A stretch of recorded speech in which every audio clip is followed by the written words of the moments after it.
Hey everyone, welcome back to the podcast. I'm your host Georgia, and today we're joined by the incredible team from Kinship of Martin County, Katy, Courtney, and Jen.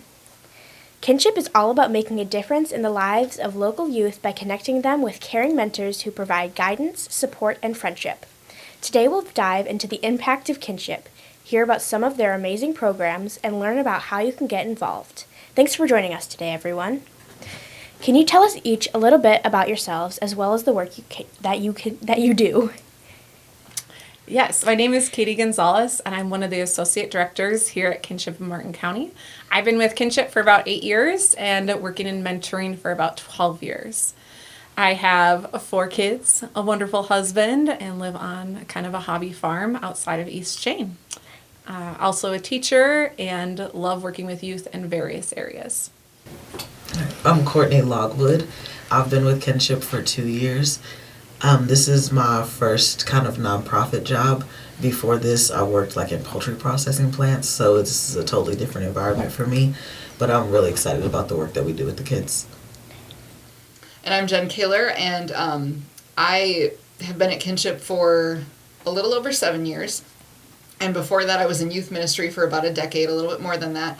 So I've always kind of worked with kids in various ways and things like that, but having been somebody who, I feel very fortunate to have had a lot of natural mentors when I was a kid and wanted to be able to give that to other people in our community who maybe don't have that same situation. And so when I got the chance to work for Kinship, just seemed like kind of a natural progression out of the ministry work that I had done, and just a way to kind of go even further into the community as a whole and still keep working with kids. Nice. It was good to know all of you, and let's kick things off by hearing a little about Kinship of Martin County. So, Katy, what makes this program so special, and why is it so valuable for the community? Well, I think this program is so special because it takes something that you would hope would occur naturally in every child's life, and it makes it possible for the kids who aren't finding those natural mentors. So we all know the benefits of mentoring for any kid. But let's say you have some kids who aren't finding natural mentors in their communities, or their families aren't as connected as other communities or other families are who've lived here longer, or just have gotten more ingrained in their community. Now you have an opportunity for those kids to build up that village of support as well, because we all know it takes a village to help these kids, any kid, to grow and mature and to reach their full potential. And we're providing that first step towards that village for a lot of families. Nice. Courtney, what are the primary goals Kinship is working towards, and how do you see these goals making a difference in the lives of the youth you serve? Our primary goal is always supporting that youth through whatever they may be experiencing, and just showing them that there's more to life than maybe what they could be experiencing at that time. So we just think that the support that we provide is just essential for those kids. We get a lot of referrals and things like that. We work with a lot of community partners to support kids. So that's pretty much our primary goal. Nice. And Jen, mentorship is at the heart of everything Kinship does. How do you find the right mentors for the kids in your program? What do you look for in a mentor and to make sure they'll be a great match? I think one of the things we do is just talk to a lot of people in as many different places as we can. I mean, sometimes that's actually going into different community partners, schools, churches, different places like that, and telling the story of who Kinship is and what we do, and even stories sometimes about some of our mentors and mentees. But it's a lot of just going out and talking to people one-on-one, because we know that even when we do tell the stories in group settings and things like that, it's hard sometimes for people to picture themselves doing that work with another kid, because there are a lot of people who just think, oh man, I don't have what it takes to be a mentor. I don't know enough. I haven't seen enough. I haven't done enough. But so much of it, like the idea about finding the right mentor is different for every kid that we have in our program. And so it's really just about telling our story as many different places as we can, and having the people who are already in our program telling their stories to other people too. Katy, can you share a story about a mentor-mentee relationship that really shows the impact Kinship has on a young person's life? Yes, I'm just going to withhold any names Okay. for their sakes and everything, but A couple different ones come to mind. One of them is a person whose mentor, I think it was second mentor, that she had in her program, and who actually stayed up with her all the way through graduation. Oh, wow. And she went on to college and a master's program and was the first generation child in her family to pursue that on both sides. She had kind of all the cards stacked against her, had been in foster homes before and everything like that. But that mentor stayed with her, gave her her first job opportunity at their business, which was really neat to see. And then was just that kind of the voice of reason and voice of wisdom as she was trying to navigate life. And that is a hugely successful relationship. And again, allowing this child an opportunity that they at first didn't think was possible for them. And that mentor encouraging them and bringing them on and saying, you can do this. And just kind of being that cheerleader in their corner. That's amazing. We've also had one other kid I was going to talk about too. They didn't actually get to stay together through graduation, but they had such a close and tight bond together that when the mentor left to move to a different state and they had to close out the match, that child was like, I'm never going to find a mentor as cool as my last mentor. He was just the best. And their favorite thing to do was talk about life. And so they would just sit, they would do various activities or things like that and just sit and talk. And the mentee could share about anything going on in his life, and his mentor just listened. He didn't have to have the right words to say or anything, but he was there, that listening ear, and that meant so much to that child. And they actually have reconnected years later, hung out and went skydiving together, which was pretty cool. So you can just see some of the impact just listening has to other people as well. Yeah. Courtney, how do you support mentors and mentees throughout the relationship to make sure that they have everything they need to succeed? We support them in a lot of ways. So initially when a match is first made, they get assigned to a director, and we message them at least once a month to make sure that they're meeting, that they're not experiencing any challenges. We take any success stories. We might help them brainstorm or come up with ideas of things to do if they're having trouble possibly in the bonding process. We also do a pretty extensive mentor training to let them know what they're getting into and the impact that this is going to have on a child. And then once they go past that year and they've kind of experienced the program, the match has gotten to know each other better, then we meet with them quarterly, but monthly usually. We have large hangouts for all of our matches, and our waiting list kids can come to. Like we just had our beach party on ice at the skating rink where they could come out, and we had like a beach themed ice skating party basically. But they can come out, they get dinner, and they get a chance to hang out where they don't have to plan anything. They can kind of just show up, and we facilitate everything. And then we also have at our Kinship house that we're fortunate enough to have about 2 times a month, we have open hours where matches can come and hang out and play board games or cook meals or play ping pong or just color. We have a match that comes and just makes slime almost every single week. So we just provide this space to hang out basically, and then we provide that support just reaching out in person while we're there, and also through text messages or emails. It seems like local partnerships are key to Kinship success. Jen, how important are collaborations with schools, businesses, and other organizations to your work? They're basically the entirety of what we do outside of the mentoring process. For a long time, I used to, I almost brag about the fact that Kinship, for the longest time, was supported almost entirely within the bounds of Martin County financially. And the only reason that was ever possible is because of the relationships that we have with the different folks in Martin County.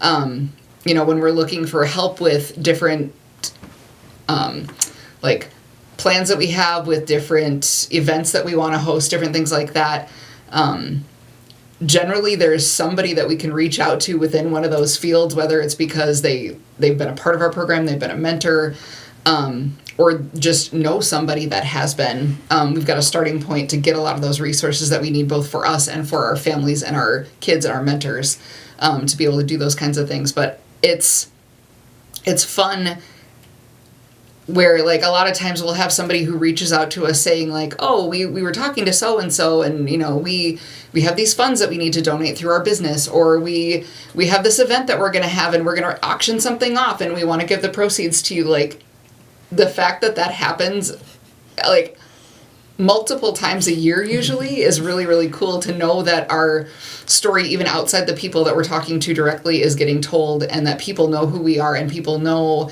and see value in the work that we do. And so, I mean, those relationships are core to the work that we do. Katy, how do you measure the success of a mentoring relationship, and what are some of the most rewarding outcomes you've seen? I think that measuring the success of a mentoring relationship is difficult because success can look very different. So a lot of times, coming from a middle class perspective, we think of success as that occupation, that now they are in a career field, they're able to make a livable wage, things like that is kind of what you do. But I also see success in our program as the relationships that are made between the mentors and the kids. Because having social capital and knowing who to call when things go wrong and having met people personally and gotten out about is a very large indicator of success as well. So it's hard because success, as I tell mentors in the training, success looks very different for each match. Your successful thing might be that you get that child to have hope that they can have a better life, that the world is kind of an open door for them, where maybe they never thought that could be a possible way that they could have their life go. Or maybe it's that they actually trust an adult. Maybe they were taken from their family in the foster system, and so they don't trust the police, they don't trust other people, but now they see that there are trustworthy adults out there, and they know how to reach out to them when they need help. They can identify positive role models in their lives and people that they want to emulate. That's another way of success. Yes, sometimes it is kids going all the way and ending up getting their masters. But we've had mentors who help their kids get driver's training classes completed in their driving hours, and now they can drive. And sometimes they're the first ones in their family that have that ability to have a driver's license. And so, again, it kind of depends on where each match is at. But I think success is most importantly about relationships that are built. Mentorship is clearly vital to Kinship's work. But how big is the need for mentors in the community right now? Courtney, what makes being a mentor such a meaningful experience for both the youth and the mentor? Well, we find when talking to our mentors that they end up getting a lot more from it than they expected.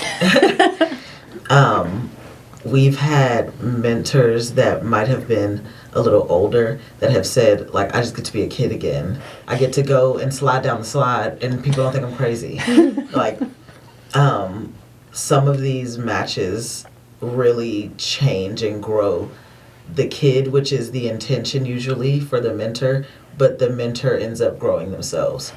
And seeing that, I mean, it makes anyone feel cherished to know that they matter to someone as well. And after spending all that time together that you do in kinship, they end up creating a bond that we try to grow and nurture, and a lot of our matches end up going past the 1 year mark and continuing on because the bond is so strong. So I think, but I also would say that the need for mentors is great. So if you know anyone, tell them to call us, email us, Facebook us, find us. We need you. We have right now about 10 kids on our waiting list. And we also have 20 kids in our Boost program working on skill building and emotional regulation to be able to go onto our waiting list to be matched. So potentially 30 future kids who would need mentors. So the need is great. All right. Jen, Courtney just talked about the Boost program. Could you elaborate a little more on that? Sure. So the Boost program was kind of a way to address kids, well, two different ways. A way to address kids coming into our program who maybe, like, normally what we do is a one-to-one mentoring relationship where it's one mentor or a couple to one kid. And sometimes because of just either, you know, circumstances that the child has been in, maybe their experiences in the past being one-on-one with somebody, maybe we sometimes even just have, you know, parents who might be nervous about the idea of their child being with a mentor, because it's another adult who's unfamiliar, even though we go through like a lot of steps to make sure that our mentors are safe and, carrying awesome people to be with. They just might not be ready to be one-on-one with another adult. And so Boost was a way for us to address that need, to still provide support, kind of like what mentoring does, but not have them necessarily have to be one-on-one with another child.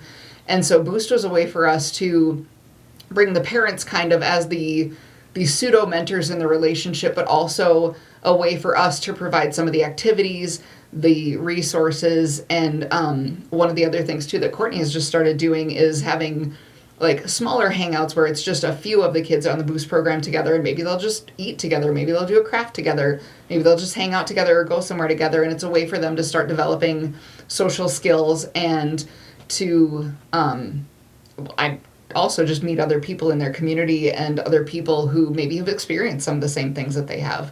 So that was one of the ways. The other way that we've been using it lately is just to have that be a place to kind of start getting to know the child a little bit, because after we bring them into the program, we get to interview them, but kids act differently in different situations. And so the Boost program is a way for us to get them like to an activity, say with their parent, and we can kind of, see how they react around other kids, see how they react around other adults, and get a little bit better feel for them before we start the process of trying to find them a mentor of their own. Katy, how does the Ambassadors program help connect youth with businesses? And what about it? Oh, and what kind of opportunities do you hope will create for them in the future? Well, so the Ambassadors program was an idea that Courtney actually brought on back when we interviewed her. I'll go through a little bit, but then I think I'll pass it off to Courtney to fill in what I'm missing here. She can kind of quiz me on this and see if I'm doing this correct. So the first question for the Ambassadors program was, how does it connect the youth to the kids, or the businesses to the kids in the communities? So one of the cool things about this particular Ambassadors program is that it is a year in the life of surviving in Martin County that the kids are going to go through. And so they're going to have various different things happen to them. They'll get assigned incomes. They'll get assigned how many kids they have, whether or not they have a partner, what kind of career opportunity they have, if they've gone to college or not gone to college, just different things that they don't have a choice over. But they get to go around in a gym to different booths where those business members that are actually here in Martin County are present and are there explaining what their credit score means, because they get assigned a credit score on whether or not they can get this particular type of housing or they can afford this particular type of vehicle and all these different things. So you have them navigating life, and they're going to the people of those businesses and those resources directly and asking them to explain it or to give them help.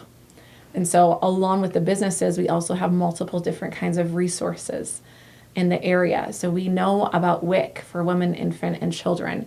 We know about Second Story. We know about the Hope Shop or 12 Baskets or other places that you can go and you can get help and resources locally.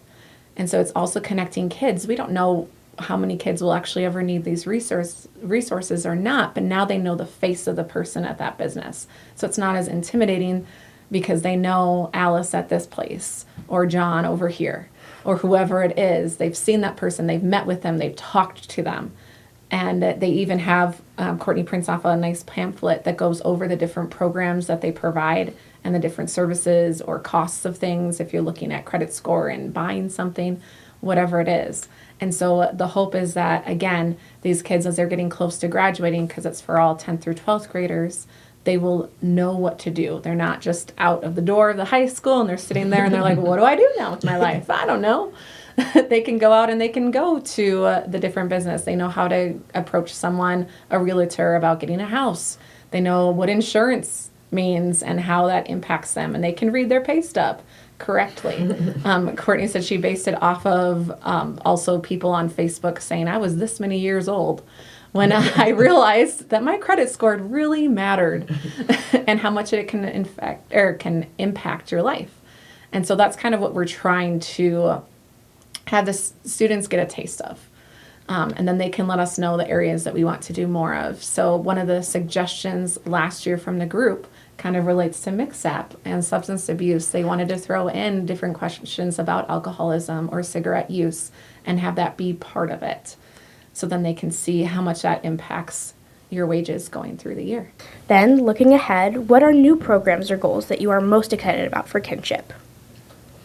So right now we're looking on our base goal this year is fundraising and refilling our stores to make sure that we can continue the valuable work that we do. We are looking into grant writing and different creative ways to fundraise because we don't want to just continuously tap out our same resources in our community.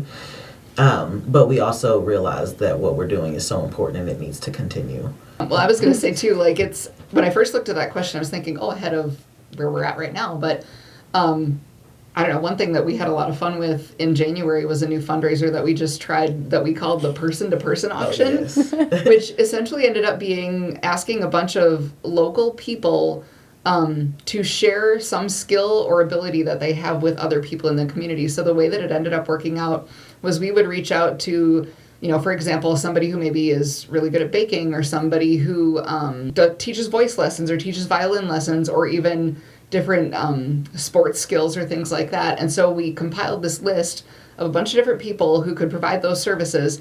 And then we had people bid on getting to do those services with that person. And so, I mean, one of the most fun parts, I think, was both like the response that we got from people who won the services and were so excited about this thing that they get to do, but also the people that we reached out to asking to provide the services in the first place.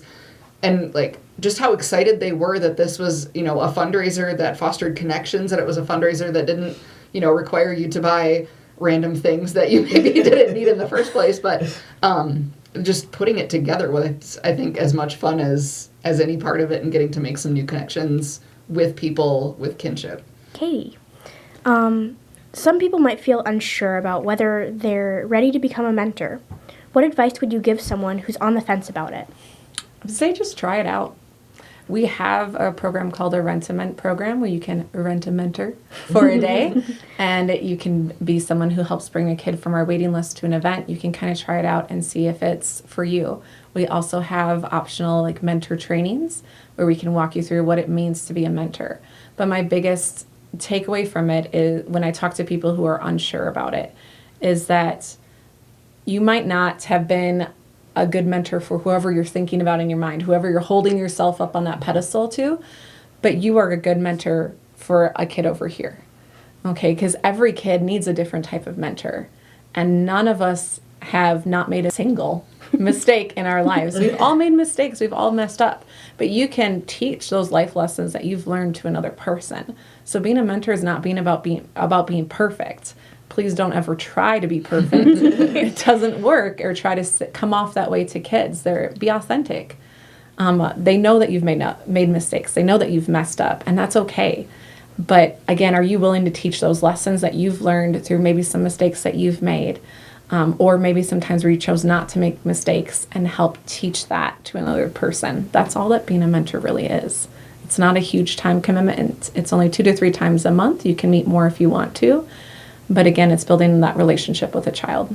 So as long as you like kids. Yeah. And Courtney, lastly, for those listening who want to support Kinship's mission, what's the best way for them to get involved and make a real impact on the lives of local youth?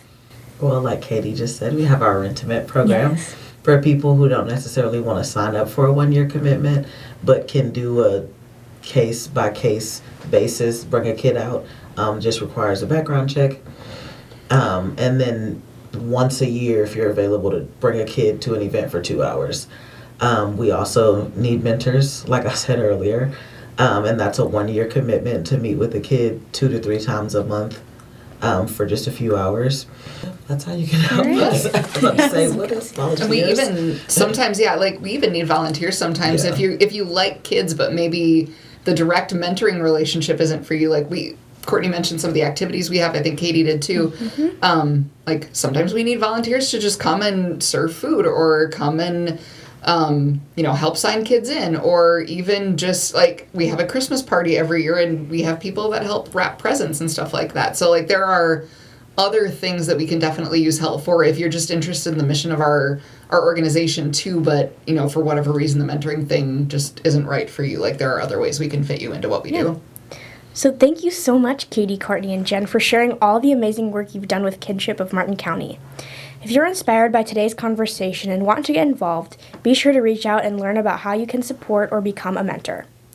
Next month, we'll be joined by the school resource officers of Fairmont and GHEC schools to discuss their important role in schools and the impact they have on student safety. You won't want to miss it.